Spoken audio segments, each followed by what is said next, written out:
मिल्कीपुर उपचुनाव में समाजवादी पार्टी को सबक सिखाने के लिए उत्तर प्रदेश के मुख्यमंत्री योगी आदित्यनाथ ने कमर कस ली है। 9 सीटों पर हुए उपचुनाव में परचम लहराने के बाद सीएम योगी अब मिल्कीपुर में भी कमल खिलाना चाहते हैं। इसीलिए उन्होंने मिल्कीपुर में अपने मंत्रियों की फौज उतार दी है।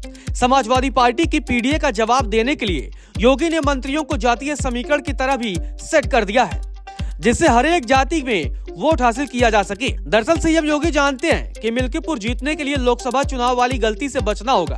अति आत्मविश्वास की जगह जमीन पर काम करना होगा। इसीलिए सीएम योगी ने बीजेपी के साथ मिलकर अचूक प्लान तैयार किया है। बताया जा रहा है कि सीएम योगी की अगुवाई में भारतीय जनता पार्टी कुंद्रकी मॉडल पर काम करेगी, जिससे कमल खिलाया जा सके। आपको याद होगा कि किस तरह 65% मुस्लिम आबादी वाले कुंद्रकी में योगी ने कमल खिलाया था।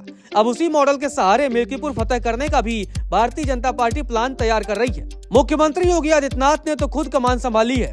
अभी चुनाव का ऐलान भी नहीं हुआ और वह 3 बार मिल्कीपुर का दौरा भी कर चुके हैं। रोजगार मेले के साथ सीएम योगी ने 200 करोड़ से अधिक की योजनाओं की सौगात दी, तो युवाओं को टैबलेट और स्मार्टफोन भी बांटे। इसके अलावा अब संगठन के नेता और मंत्रियों को मिल्कीपुर में उतार दिया है। योगी के मंत्री मिल्कीपुर जीतने के लिए सरकार के मंत्री विकास परियोजनाओं और समस्याओं के समाधान पर ध्यान देंगे। मंत्री मोहल्ले और गांव में जाति और समाज के लोगों के साथ छोटी छोटी बैठक करेंगे। वहीं संगठन की ओर से एक एक परिवार का डेटा भी तैयार कराया जा रहा है, जिससे हर एक वोटर तक पहुंचा जा सके।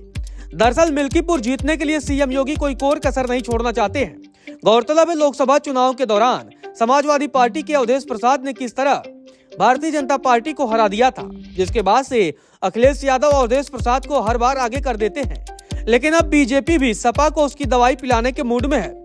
मुख्यमंत्री योगी आदित्यनाथ ने अखिलेश यादव के पीडीए की हवा निकालने के लिए मंत्रियों की फौज उतार दी है।